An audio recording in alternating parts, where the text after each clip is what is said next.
Welcome back to my YouTube channel friends. ಇವತ್ತು ನಾವು ಚೋಲೆ ಮಸಾಲ ಮಾಡೋದು ಹೇಳ್ಕೊಡ್ತೀನಿ ಬನ್ನಿ ಫ್ರೆಂಡ್ಸ್. ಈರುಳ್ಳಿ ತೊಗೊಂಡಿದ್ದೀನಿ, ಗೋಡಂಬಿ, ಚಕ್ಕೆ, ಲವಂಗ, ಖಾರದ ಪುಡಿ, ಸಾಂಬಾರು ಪುಡಿ, ಕೊತ್ತಂಬರಿ ಸೊಪ್ಪು, ಟೊಮ್ಯಾಟೊ ಮತ್ತು ಒಂದೆರಡು ಗೋಡಂಬಿ ಹಾಕೊಂಡಿದ್ದೀನಿ ಫ್ರೆಂಡ್ಸ್. ಗ್ರೇವಿ ಸ್ವಲ್ಪ ಚೆನ್ನಾಗಿ ತಿಕ್ಕಾಗಿ ಬರುತ್ತೆ. ಇದು 1/4 kg ಸ್ವಲ್ಪ ಕಮ್ಮಿ ಇದೆ ಫ್ರೆಂಡ್ಸ್ ಕಾಬೂಲ್ ಕಡಲೆ. ಇವಾಗ ಮಿಕ್ಸಿಗೆ ಹಾಕ್ಬಿಟ್ಟು ಚೆನ್ನಾಗಿ ರುಬ್ಕೊಬರೋಣ. ಅದೇ ಪ್ಲೇಟ್ ತೊಳೆದಿದ್ದು ನೀರೇ ಅದರಲ್ಲೇ ಹಾಕ್ಕೊಂಡ್ಬಿಡ್ತೀನಿ ಫ್ರೆಂಡ್ಸ್. ನಾನು ಸುಮ್ಮನೆ ವೇಸ್ಟ್ ಆಗುತ್ತೆ ಖಾರದ ಪುಡಿ ಎಲ್ಲ ಅಂತ. ಚೆನ್ನಾಗಿ ನೈಸಾಗಿ ಪೇಸ್ಟ್ ಆಗೋ ಥರ ನೀವು ರುಬ್ಕೊಳ್ಳಿ ಫ್ರೆಂಡ್ಸ್. ಅದನ್ನು ಚೆನ್ನಾಗಿ ಪೇಸ್ಟ್ ಆಗಿರಬೇಕು, ಇಲ್ಲಾಂದ್ರೆ ಬದುಕಲ ಥರ ಆಗಿದ್ದರೆ ಅದು ಚೆನ್ನಾಗಿ ಅನಿಸಲ್ಲ. ನೀಟಾಗಿ ಪೇಸ್ಟ್ ಆಗಿದ್ದರೆ ಗ್ರೇವಿ ಸ್ವಲ್ಪ ಗಟ್ಟಿಗೆ ಚೆನ್ನಾಗಿ ಬರುತ್ತೆ ಫ್ರೆಂಡ್ಸ್. ಸ್ಟವ್ ಹಚ್ಬಿಟ್ಟು ಇವಾಗ ಒಂದು ಕುಕ್ಕರ್ ಇಟ್ಕೊಳ್ಳೋಣ ಫ್ರೆಂಡ್ಸ್. ಸ್ವಲ್ಪ ಕುಕ್ಕರ್ಗೆ ಎಣ್ಣೆ ಬಿಟ್ಬಿಟ್ಟು ಈರುಳ್ಳಿ ಮತ್ತು ಒಂದು ಪಲಾವ್ ಎಲೆ ಹಾಕ್ಕೊಳ್ಳಿ ಫ್ರೆಂಡ್ಸ್. ಅವಾಗ ಇನ್ನೂ ಚೆನ್ನಾಗಿ ಬರುತ್ತೆ. ಪಲಾವ್ ಎಲೆ, ಈರುಳ್ಳಿ, ಟೊಮೊಟೊ ಎಲ್ಲ ಹಾಕ್ಕೊಂಡು ನೀಟಾಗಿ ಫ್ರೈ ಮಾಡ್ಕೋಬೇಕು. ರುಬ್ಬಿಟ್ಟಿರುವ ಮಸಾಲೆ ಸಹಿತ ಅದಕ್ಕೆ ಆ್ಯಡ್ ಮಾಡ್ಕೊಳ್ಳಿ. ಟೊಮೊಟೊ ಆ್ಯಡ್ ಮಾಡ್ಕೊಳ್ಳಿ ಫ್ರೆಂಡ್ಸ್. ಈರುಳ್ಳಿ ಟೊಮೊಟೊ ಎಲ್ಲ ಆ್ಯಡ್ ಮಾಡಿಕೊಂಡು ಒಗ್ಗರಣೆ ಎಲ್ಲ ನೀಟಾಗಿ ಅದು ಸ್ಮೆಲ್ ಹೋಗೋ ತನಕ ನೀಟಾಗಿ ಬಾಡಿಸ್ತಾ ಇರಿ ಫ್ರೆಂಡ್ಸ್. ನಾನು ಇವಾಗ ಟೊಮೊಟೊ ಹಾಕ್ತಿದ್ದೀನಿ. ಇವಾಗ ರುಬ್ಬಿಟ್ಟಂತಿರೋ ಮಸಾಲೆ ಎಲ್ಲ ಹಾಕ್ಕೊತೀನಿ. ಇವಾಗ ಟೊಮೊಟೊ ಹಾಕ್ಕೊತಿದ್ದೀನಿ ನೋಡಿ ಫ್ರೆಂಡ್ಸ್.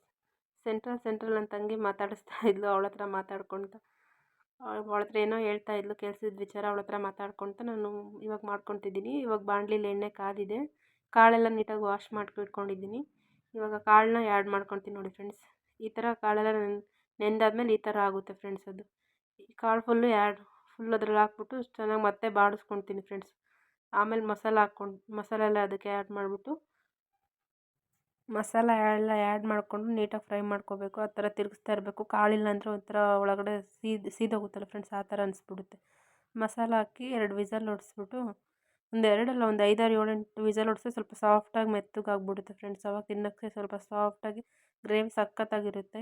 ಪೂರಿ ಕಾಂಬಿನೇಷನ್ನಾಗಿ, ಪೂರಿ, ಚಪಾತಿ, ದೋಸೆ ಈ ಕಾಂಬಿನೇಷನ್ನೇ ಸಖತ್ತಾಗಿ ಅನಿಸುತ್ತೆ ಫ್ರೆಂಡ್ಸ್. ಅದು ಗೀ ರೈಸ್ ಮಾಡಿಕೊಂಡ್ರೆ ಗೀ ರೈಸ್ಗೂ ಸಹ ಸಖತ್ತಾಗಿ ಟೇಸ್ಟ್ ಅನಿಸುತ್ತೆ ಫ್ರೆಂಡ್ಸ್. ನೋಡಿ ಫ್ರೆಂಡ್ಸ್, ಈ ಥರ ಆಗುತ್ತೆ ಲಾಸ್ಟಿಗೆ. ನೋಡೋಕ್ಕೆ ಎಷ್ಟು ಲುಕ್ಕಾಗಿ ಕಾಣಿಸ್ತಾ ಇದೆ ನೋಡಿ ಫ್ರೆಂಡ್ಸ್. ಈ ಥರ ನೀಟಾಗಿ ಫ್ರೈ ಆಯಿತು ಅಂದರೆ ಚೋಲೆ ಮಸಾಲ ರೆಡಿ ಆಗುತ್ತೆ ಫ್ರೆಂಡ್ಸ್. ಒಂದು 7-8 ಅಂತೂ ವಿಷಲ್ ಹೊಡಿಸ್ಕೊಳ್ಳೇಬೇಕು ನೀವು. ಕುಕ್ಕರ್ ಮುಚ್ಚಿ ಒಂದು 7-8 ವಿಷಲ್ ಹೊಡಿಸ್ಕೊಳ್ಳಿ ಫ್ರೆಂಡ್ಸ್. ಮಸಾಲ ಎಲ್ಲ ರೆಡಿ ಆಗುತ್ತೆ. ನಾನು ಈ ಥರ ಮಾಡ್ತೀನಿ, ನೀವು ಯಾವ ಥರ ಮಾಡ್ತೀರಿ ಅಂತ ನನಗೆ ಕಮೆಂಟಲ್ಲಿ ತಿಳಿಸಿ ಫ್ರೆಂಡ್ಸ್. ನೀರು ಮಾತ್ರ ಒಂದು ಸ್ವಲ್ಪ ಹಾಕ್ಕೊಳ್ಳಿ ಫ್ರೆಂಡ್ಸ್. ಜಾಸ್ತಿ ಹಾಕ್ಬಿಟ್ರೆ ಸಾಂಬಾರು ಥರ ಅನಿಸ್ಬಿಡುತ್ತೆ. ಅಲ್ಲಿ ನಿಮ್ದು ಎಷ್ಟು ಗ್ರೇವಿ ಇರುತ್ತೋ ನೋಡ್ಕೊಳ್ಳಿ, ಅದು ಅಷ್ಟ್ರ ಮೇಲೆ ನೀರನ್ನ ಹಾಕ್ಕೊಳ್ಳಿ. ನೀರು ಸ್ವಲ್ಪ ಕಮ್ಮಿ ಹಾಕ್ಕೊಂಡ್ರೆ ತಿಕ್ಕಾಗಿ ಸೂಪರಾಗಿ ಬರುತ್ತೆ. ರುಚಿಗೆ ತಕ್ಕಷ್ಟು ಉಪ್ಪು ಹಾಕ್ಕೊಳ್ಳಿ ಫ್ರೆಂಡ್ಸ್. ಆಮೇಲೆ ಚೋಲೆ ಮಸಾಲ, ಈ ಮಸಾಲ ನೋಡಿ ಫ್ರೆಂಡ್ಸ್, ಆ ಮಸಾಲಲ್ಲಿ ಈ ಚೋಲೆ ಮಸಾಲ ಹಾಕಬೇಕು. ಇದು 10 rupees ಪ್ಯಾಕು. ಎಲ್ಲ ದಿನಸಿ ಅಂಗಡಿಲೆಲ್ಲ ಸಿಗುತ್ತೆ ಫ್ರೆಂಡ್ಸ್. ಇದನ್ನು ಯೂಸ್ ಮಾಡಿದ್ರೆ ಇನ್ನೂ ಚೋಲೆ ಮಸಾಲ ಸಖತ್ತು ಟೇಸ್ಟಾಗಿ ಕಾಣಿಸುತ್ತೆ ಫ್ರೆಂಡ್ಸ್. ಇವಾಗ ಚೋಲೆ ಮಸಾಲೆನೂ ಆ್ಯಡ್ ಮಾಡ್ಕೊತಾ ಇದ್ದೀನಿ. ಮತ್ತೇನು ಚೋಲೆ ಮಸಾಲ ರೆಡಿ ಮಾಡ್ಕೊತಾ ಇದ್ದೀನಿ ಫ್ರೆಂಡ್ಸ್. ಇವತ್ತು ದೇವಸ್ಥಾನಕ್ಕೆ ಹೋಗಬೇಕು, ಅದಕ್ಕೆ ಸ್ವಲ್ಪ ಅರ್ಜೆಂಟಾಗಿ ಬೇಗ ಮಾಡ್ತಾ ಇದ್ದೀನಿ. ಲಾಸ್ಟಲ್ಲಿ ಈ ಥರ ಆಗುತ್ತೆ ಫ್ರೆಂಡ್ಸ್. ನೀಟಾಗಿ ಕುದಿಸ್ಕೊಂಡು ನೀಟಾಗಿ ಫ್ರೈ ಎಲ್ಲ ಆಯಿತು ಅಂದರೆ ಕುಕ್ಕರ್ ಮುಚ್ಚಿದ್ಮೇಲೆ ಈ ಥರ ಆಗುತ್ತೆ. ಮಹಾರಾಷ್ಟ್ರ ಈ ಕಡೆ ಶಿರಡಿ ಎಲ್ಲ ಹೋದಾಗ ಇದೇ ಜಾಸ್ತಿ ಪೂರಿ ಜೊತೆಗೆ ಇದನ್ನು ಕೊಡ್ತಾರೆ ಫ್ರೆಂಡ್ಸ್. ತಿನ್ನೋಕ್ಕೆ ಸಖತ್ತಾಗಿರುತ್ತೆ. ನಾನು ಒಂದು ಸತಿ ಅವ್ರ ಹತ್ರ ಮಹಾರಾಷ್ಟ್ರ ಹೋದಾಗ ಅವ್ರ ಹತ್ರ ಕೇಳಿದ್ದೆ. ಅವ್ರು ಇದನ್ನು ಈ ಥರ ಮಾಡ್ತಾಯಿದ್ರು. ನಾನು ಒಂದು ಸತಿ ಕೇಳಿದಾಗ ಈ ಥರ ಹೇಳಿದ್ರು. ಹಾಗಾಗಿ ನಾನು ಇದು ನೋಡಿ ಫ್ರೆಂಡ್ಸ್, ಈ ಪೂರಿ ಚಪಾತಿ ಪಾತ್ರೆ ಎಲ್ಲ ಎಷ್ಟು ವಾಶ್ ಮಾಡೋದಿದೆ ನೋಡಿ ಫ್ರೆಂಡ್ಸ್. ದೇವಸ್ಥಾನಕ್ಕೆ ಹೋಗಬೇಕು ಅಂತ ದೇವಸ್ಥಾನಕ್ಕೆ ಹೋದ್ಮೇಲೆ ಈ ಕ್ಲಿಪ್ ಹಾಕಿದ್ದೀನಿ.